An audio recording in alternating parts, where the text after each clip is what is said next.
everyone. Thanks for being here today. It's good to see you. My name is Parker. I'm the Health and Wellbeing Specialist in Risk Services, and I design workshops and programs on health and wellbeing topics around health coaching groups. I make workshops for departments, just anything to help support the health and well-being of our faculty and staff here at UC Santa Cruz. I have a master's in nutrition and health coaching. And while I wouldn't call myself an athlete at the moment with my current routine or anything, I really do enjoy moving my body. And that's from walking during my lunch breaks, running after work. But you don't need to be an athlete to use nutrition to support your activity. So whether you're just starting out moving more, or you have a dedicated exercise routine, or are training for a specific event like a race, we're going to talk about how nutrition can support your performance so you can make the best progress in your activities.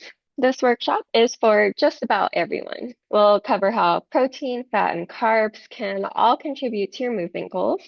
We'll go over some methods to make balanced meals to fuel your activity, but we're not going to be talking about calculating macros or figuring out your daily caloric needs. If you do want to get that specific, then get in touch with your healthcare provider, a registered dietitian, or a certified nutrition specialist, and they can help you get personalized support. And if you are on a heavy training plan or are an athlete, then you might benefit from a targeted approach as well. So let's go ahead and get started. Fitness is having the physical ability, strength, muscular endurance, and cardiovascular endurance to engage in daily activities with additional energy and capacity left over to spare. The physical activity guidelines for Americans state that for general health maintenance, you should aim to reach at least 150 minutes of moderate intensity cardio activity a week. So you can get your heart rate up, you're breathing a little bit harder, but you can still have a conversation. Or you can get 75 minutes of vigorous aerobic activity a week, which is where your heart rate is really up. Your breathing rate is increased and you're unable to have a conversation. Or you can do a combination of both and also getting 2 days of strengthening activity a week at least. This can be lifting weights. It can also be body weight exercises or just anything that adds resistance to your muscles. So that can be heavy gardening, or if you have a small child that insists on being carried, those all count too. And finally, being mindful for all of us to get up and be less sedentary throughout the day. These are the minimum requirements to aim for, and we actually see further health benefits and improvements as we add on more activity. But why do we care about improving our fitness? We know that physical activity is good for our health, not only on our physical health, but our mental health as well. Being active, increasing our aerobic fitness, and gaining more strength can lead to really powerful health promoting adaptations like improving body composition. Activity reduces risk for developing cardiovascular disease and type 2 diabetes, and that does this through reducing LDL cholesterol, reducing blood glucose levels, and increasing HDL levels. It can also improve management of some chronic diseases, including type 2 diabetes. Activity also improves bone density, which is so important for maintaining independence later on in life, along with lower leg strength. Activity also improves our immune system, reducing the risk for catching infectious diseases like colds. Circulation throughout the body improves and lung function also improves. And we also see reduced risk for developing certain cancers. Physical activity can make amazing improvements in mental health by helping to reduce stress, anxiety, and depression, as well as some forms of dementia and Parkinson's disease. So altogether, physical activity can preserve longevity, maintain independence, and improve quality of life as we age. However, physical activity does not have to look just one way. So whether it's worked into your day-to-day schedule or you train for performance, everybody's movement will look different because everybody is different. Individuals who may have chronic conditions, disabilities, or anything that makes it difficult to achieve the physical activity recommendations should work with a healthcare provider to develop a modified plan. Evidence shows that some activity is better than no activity, even if you can't meet the guidelines. This also includes moving throughout the day outside of exercise, even running errands or doing house chores. The World Health Organization also endorses that any amount of physical activity is better than no activity. All physical activity counts, and overall, one of the big goals is to limit the amount of time being sedentary. So do whatever you enjoy, do whatever gets you moving. Improving fitness includes developing flexibility, balance, strength, endurance, and cardiorespiratory endurance. The energy that we need to support physical activity comes from our nutrition.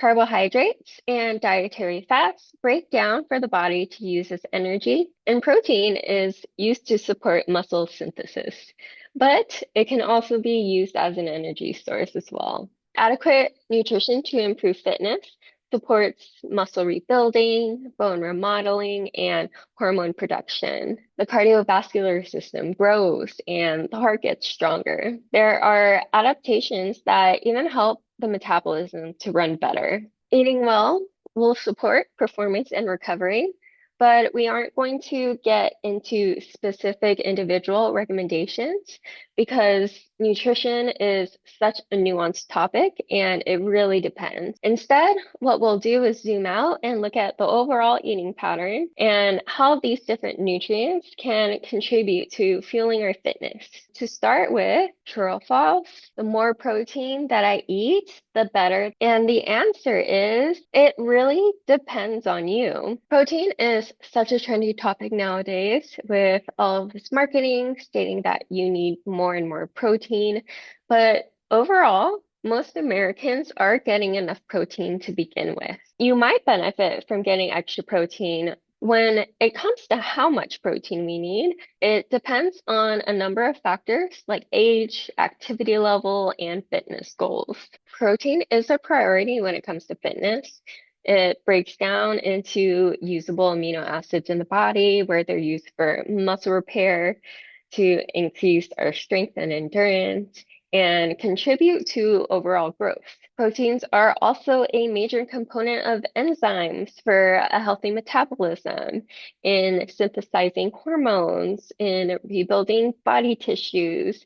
They're transportation molecules in the blood and even strengthen our immune system. But most Americans do get enough protein, and studies don't show any extra benefit from consuming excessive amounts of protein.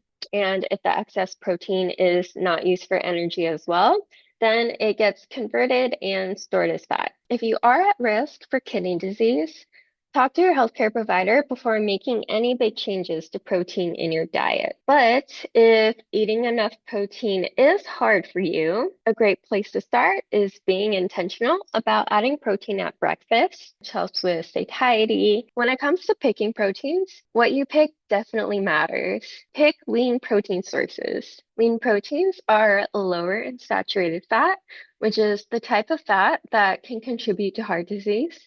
If you eat animal products, that means skinless poultry, choosing seafood and fish for their high omega-3 fatty acid content, and lean cuts of pork and beef, usually labeled as loins or rounds. And for ground meats, choosing lean varieties that are 90% or more lean. Eggs are great, and you can also supplement them with extra egg whites.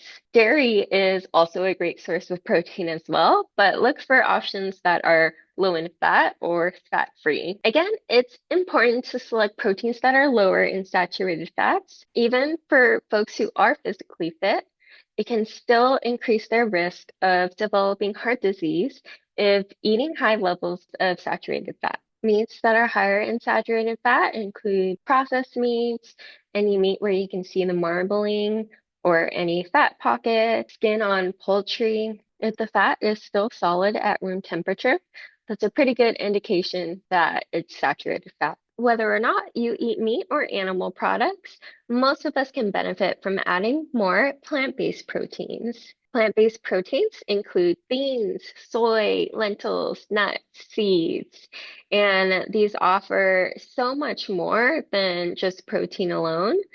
There are plenty of health benefits from including more fiber, more antioxidants, and polyphenols.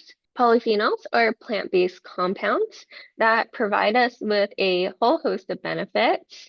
So while they're not essential for us to sustain life, they are associated with reduced risk of chronic diseases, metabolic disease, and cardiovascular disease.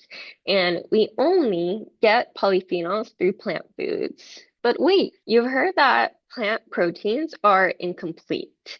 What does that even mean? Plant proteins have lower levels of certain essential amino acids, which we do only get through food, but they can still stimulate muscle protein synthesis, especially when combined with a variety of plant protein sources. For example, beans and rice. So even for folks who do eat a 100% plant-based diet, studies in resistance training and strengthening show no difference in muscle strength and muscle building adaptations when compared to diets that also include animal protein. As long as adequate protein and a variety of protein sources are consumed, the gains are the same.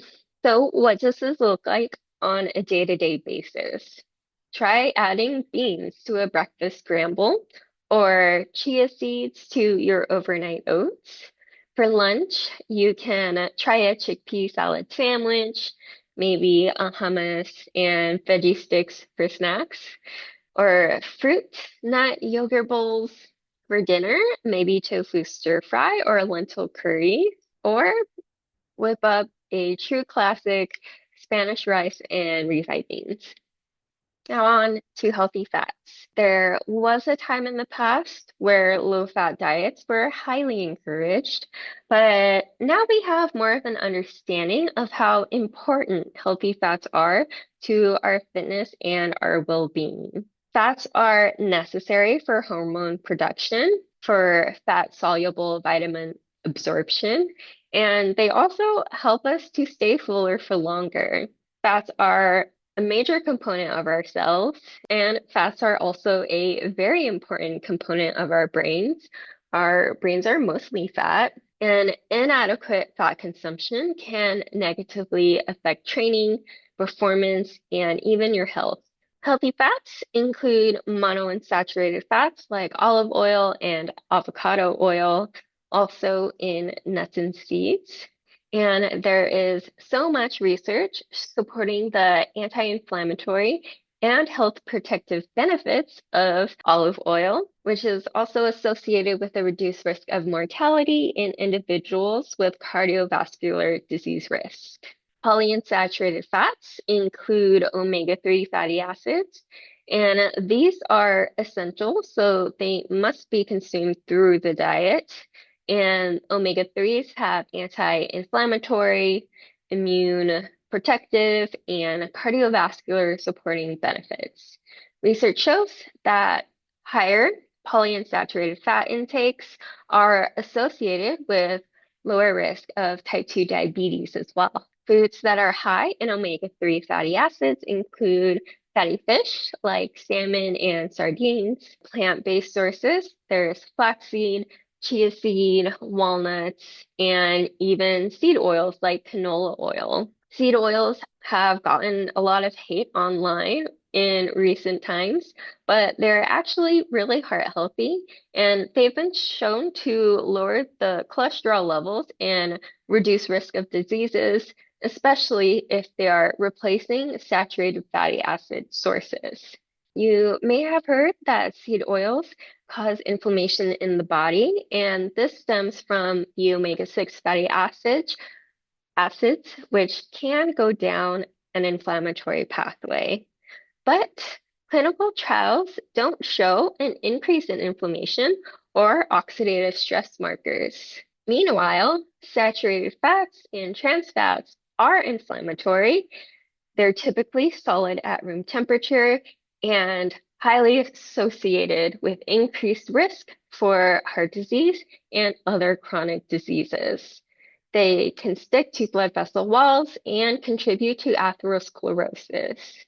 And active people can still experience cardiovascular disease, which goes to show that exercise does not cancel out poor nutrition. So limit your saturated fat sources, including fatty cuts of red meat, chicken and poultry skin, deep fried foods, solid fats like butter, tallow, and lard, and also tropical fats like coconut oil and palm oil. Typically, the American diet is usually high in fat, so concentrate on including those healthy fats, especially from fatty fish and plant sources. True or false? To burn fat, you keep your activity in the low to moderate range intensity, but nothing too vigorous. Or you need to do fasted cardio workouts.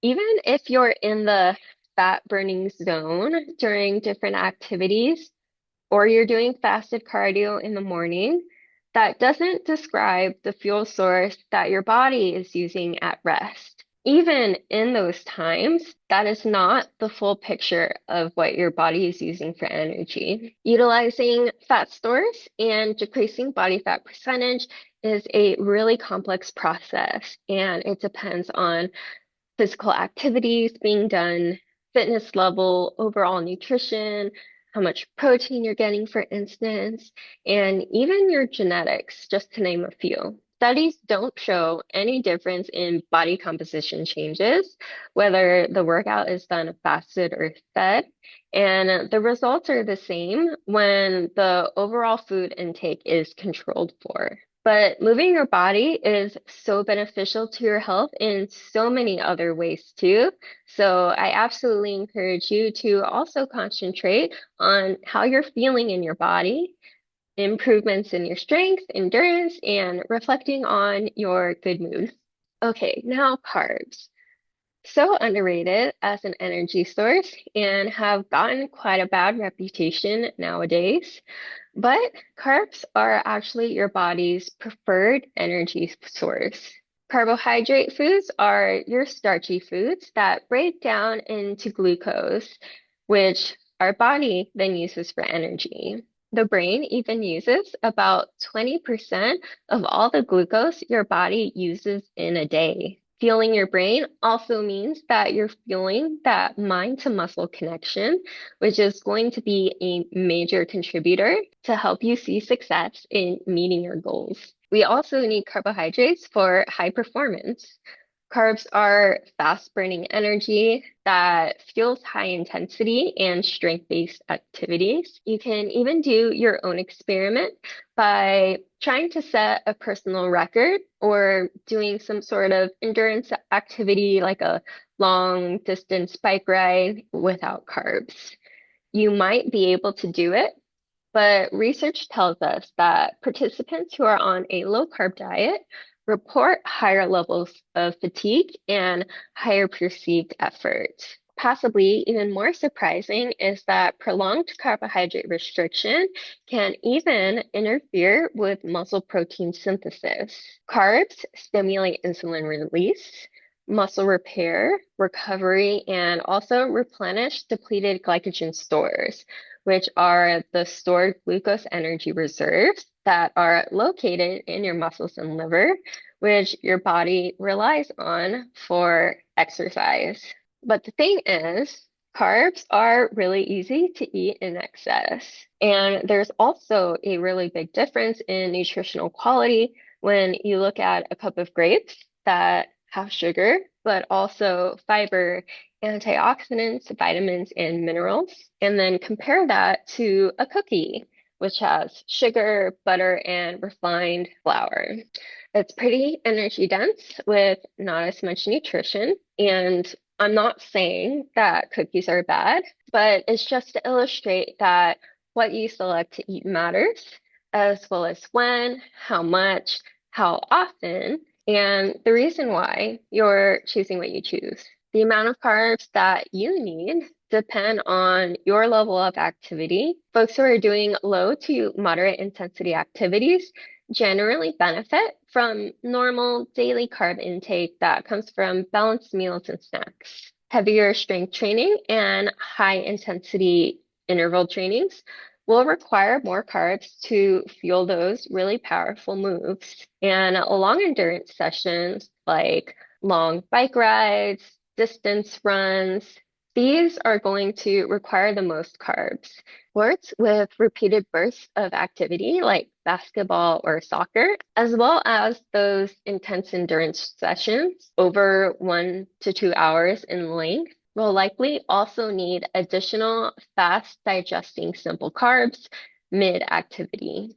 Carbs consumed during exercise can help increase your capacity, performance, and endurance. The amount of simple carbs and sugars needed is going to vary on the exercise, the endurance, the intensity level, and gut tolerance, which means the gut's ability to digest the carb source without adding much stomach discomfort. Carbs after exercise are also especially helpful for recovery. They stimulate insulin, which allows for muscle glycogen stores to refill. And when paired with protein, carbs can help stimulate muscle protein synthesis and inhibit muscle protein breakdown. Low carbohydrate availability may limit training intensity. It can increase muscle protein breakdown, and it may even compromise your immune system functioning. Carbs provide great energy, but they are more than just energy because they also can provide fiber. Soluble fiber is the type of fiber that forms a gel in the digestive system, and this helps to lower cholesterol levels and also feed your gut microbiome. So they're producing a bunch of healthy metabolites to support you. Insoluble fiber is really good for your digestive health and also can help regulate blood glucose levels. Complex carbs that are high in fiber include sweet potatoes, especially when the skin is still on. A lot of fiber lives in the skin. Also, whole grains like oats, whole wheat breads, and brown rice. Complex carbs are slow to digest, so they release a long, steady supply of energy even after the meal. Foods high in soluble fiber include oats, beans, lentils, any legumes really. But if you aren't used to eating a lot of these foods, add them to your diet slowly. Add them to your diet slowly to minimize digestive discomfort while your gut microbiome is adjusting. Even non-starchy vegetables like broccoli, spinach, these provide fiber, but with fewer carbs. Fruits also have more carbs, but they also provide plenty of other nutrition as well. High intakes of fruits and vegetables at 5 or more servings are associated with lower mortality rates, reduced health risks of chronic diseases like heart disease and type 2 diabetes, but also with improved mental well-being and increased positive moods. So include a lot of high fiber foods, add them to your diet slowly if you're not used to it yet. Planning your meal timing can make a big difference in your performance, your perceived effort, and your digestive comfort. You don't want to eat a really big meal just before you go out to move your body, but you still want to have enough energy to feel good. At regular meal times, and for meals that are 5 to 6 hours away from your activity, have a regular balanced meal with complex carbs and fiber, protein, healthy fat, 3 to 4 hours before, you would want to still have a balanced meal, but include a little less fiber. And for meals that are 2 hours before, select low fiber foods with some protein and healthy fat. The idea is as you get closer to your activity, the simpler you want your carbs to be, the less heavy on protein and healthy fats, because these take a long time for you to digest. 1 hour to 30 minutes before your activity, only include easy to digest foods like simple carbs. You might know these simple carbs as sugars, refined grains, white bread, white rice. Simple carbs are easily digested and immediately available as energy. For endurance sessions, over 1 hour long, having about 30 grams of carbs during your activity every hour can help keep you going. So now that we know when to eat, what do we eat?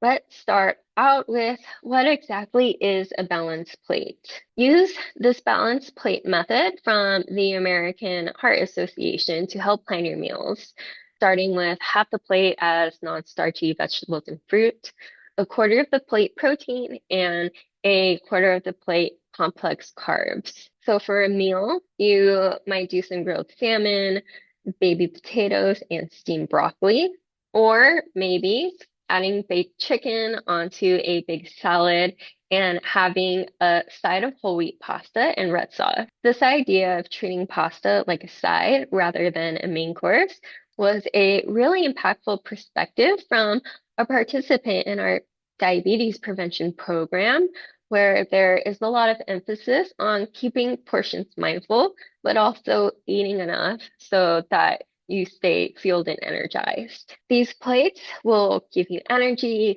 fiber, and a ton of micronutrients. Figuring out what to eat can be as simple as just picking your favorites from each category and balancing out those ratios. A couple of hours leading up to your activity, you want to select snacks that will still fuel you well. So including some protein and healthy fats like Greek yogurt and fruit, an apple and peanut butter, avocado toast, cheese and crackers. The closer you get to your activity, you want to scale back on the protein, fat, and fiber because these digest slower. So some good options close to activity might be fresh fruit, an energy bar, maybe cereal. And as you increase your activity and intensity level, increase your carbs across your meals and pre-workout snacks so you can fuel that extra movement. It's totally normal to even see someone eating a Rice Krispie treat or some candy to fuel a really hard workout. During high intensity or endurance sessions, glucose needs to be replenished to continue supplying the muscles with energy. Sports drinks and energy gels are really popular, but it can also be something really simple like juice or candy, as long as they're not high in fat, protein, or fiber. So as you can see, all foods can really fit in the context of a healthy diet. And if you have all of your nutritional bases covered, then there can absolutely be a place for simple carb sources to fuel your performance, or even just eating a cookie at the end of the day because you enjoy it. Now for our next myth, do I really need protein immediately after I do my activity for the best growth? Well, it is true that there is an anabolic window after activity where the muscle building stimulus is high. It does remain open for about 24 hours. So not eating a ton of protein immediately after your activity won't make or break your progress. What can be more meaningful is spreading out that protein across the whole day. Steady protein will help protect against muscle breakdown, which happens if protein levels get too low. Your body still needs protein for other functions like hormones and metabolism, so it will pull it from muscle if necessary. But to capitalize on that muscle building window, when you get around to eating, pair your protein with carbs. Protein provides a low stimulus for insulin release, which helps to build muscle. But carbohydrates provide a strong stimulus. The net effect is that insulin helps glucose and amino acids get into the cell for repair and helps to stimulate that muscle protein synthesis, replenish glycogen, and support your recovery better. So now water. Your body is about 60% water. Your cells have water. Your blood has water. When you exhale, it's water. And when you sweat, it's water. Water is used for digestion, to support your joints and your organs, for temperature regulation, and maintain a good electrolyte balance. Water is so critical that even just a water loss of 1 to 2% can start to impair cognitive abilities and reduce capacity for muscular work. Dehydration thickens your blood and it makes your heart work harder. Your active muscles, however, still need oxygen to perform. Your body still needs to sweat to avoid overheating, but how much water you need is also highly personal. It's impacted by your age, your body composition, activity level, what you eat, your environment, your overall health. But if you are thirsty, then that is your body telling you that you're already dehydrated. But what you can use as a litmus test is checking your urine color. So if it's a pale yellow, you are well hydrated and pretty good to go. But darker yellow indicates dehydration, and very, very pale or almost clear means that you might be overhydrating, which can also be dangerous because that can disturb electrolyte balance. So concentrate on hydrating throughout the day, before, during, and after activity. You want to replenish the water that's lost. And for those of you who do long endurance sessions, you can look up how to calculate your water loss during activity. Plain water is usually the best fluid for activity sessions under 40 minutes. It quickly passes through the digestive system and helps to cool the body from inside out. Endurance activities or vigorous sessions in a very hot environment may need liquids with added sugar and electrolytes. A good indication of if you are a salty sweater is for those of you who enjoy your really long bike rides or train for marathons and seeing little white crystals of salt on your clothes after they dry. You can replace sugar and lost electrolytes with a sports drink, but it doesn't have to be. And how much that you need depends on factors like temperature, activity, intensity, but don't exceed consuming more than 1 gram of sodium an hour. What about electrolyte supplements? The National Academy of Sports Medicine doesn't specifically recommend electrolyte supplements, which are typically mostly salt. Most people only need to eat a regular diet to replenish lost electrolytes. Americans typically eat more than the recommended 23 milligrams of salt from their food on a daily basis, which easily replenishes what is lost. For other electrolytes, regular foods like coconut water can be a really great option as well. What about all of the other supplements that are needed to stay healthy? Supplements can help cover areas that your typical food intake doesn't cover, but supplements are not FDA regulated, and few companies pay for third-party testing. That means much of what is on the market may or may not be what's actually on the label. Many supplements also don't have strong research supporting their benefits. Supplements can be easy to exceed the recommended amounts or may even interact with some medications. So the best thing that you can do is talk to your healthcare provider or a nutrition professional like a registered dietitian or a certified nutrition specialist to get guidance on supplements that would actually benefit you and your goals. Most recreational exercisers can meet their needs just through food. Just keep in mind that supplements are not a shortcut to success and do not replace a well-planned, personalized nutrition plan. So you spent a good amount of time moving to support your fitness, you also need supportive recovery. First and foremost, that means sleep. Optimal recovery requires quality sleep. 7 to 9 hours of sleep is recommended for adults. Good sleep clears mental stress. It also supports a strong immune system. And sleep is the time in which growth hormone is released in the highest concentrations, which maximizes you recovering and getting stronger. Growth hormone promotes healing, recovery, muscle repair, and it also raises other important hormones that support recovery, like insulin like growth factor. Proper sleep also regulates the body's response to stress, nutrition, and insulin sensitivity. Well-rested people are also more likely to eat well, move their body, and make healthier decisions. We tend to make poor nutrition choices when we're tired, and our body is less able to regulate hunger hormones and maintain healthy blood glucose levels. So, work on improving your sleep hygiene with a calming bedtime routine and try to slowly shift away from your nightly social media scroll before bed. Next on the recovery list is stress management.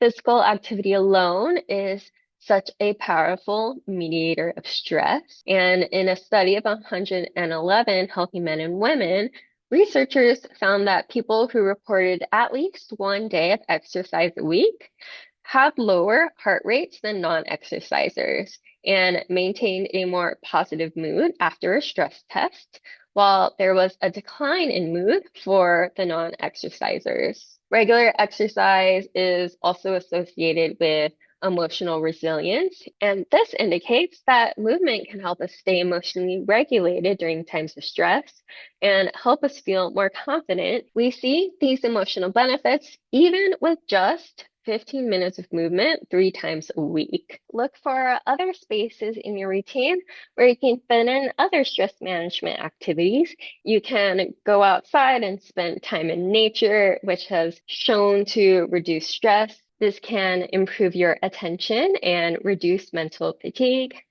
or take some mindful micro breaks at work to help reduce work stress and fill yourself back up. Studies show that even mini guided meditations can benefit folks who are new to meditation. Better yet, to improve your stress, exercise with your community. Plan to do activities with your friends, go to community yoga, Tai Chi classes, or any other local classes, really. By increasing your social connection and belonging in your community, you just positively reinforce moving your body and feeling good.